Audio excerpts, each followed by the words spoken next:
हो एक जनी हो गई पहिला पहिला प्यार बाटे पहिला पहिला मिलन बा घर दे कैसे किया रे हो अब पहिला मिलनवा कि मिलल सजनी का जनवा कि हवा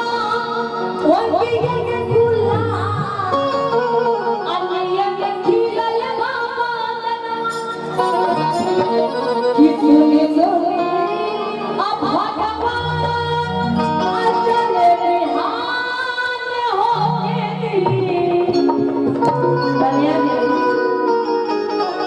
कि सुने सुने अब भगवान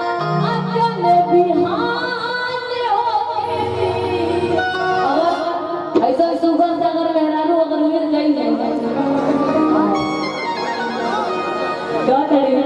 कि सुने सुने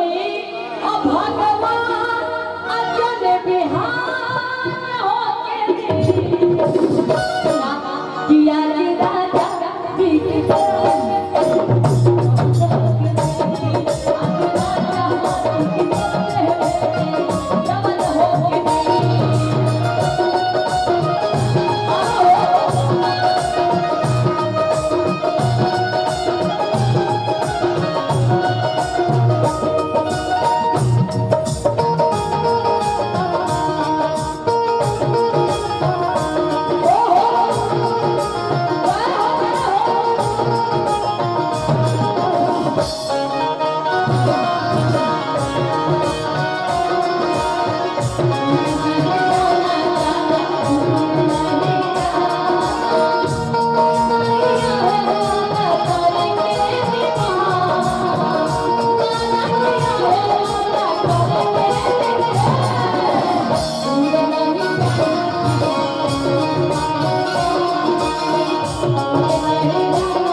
कुर्सी खाती देश तबाह करता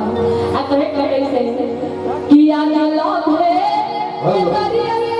हेलो गुड्डू आजाद जी आप मंच पर से गुड्डू आजाद जी उद्घोषक हाय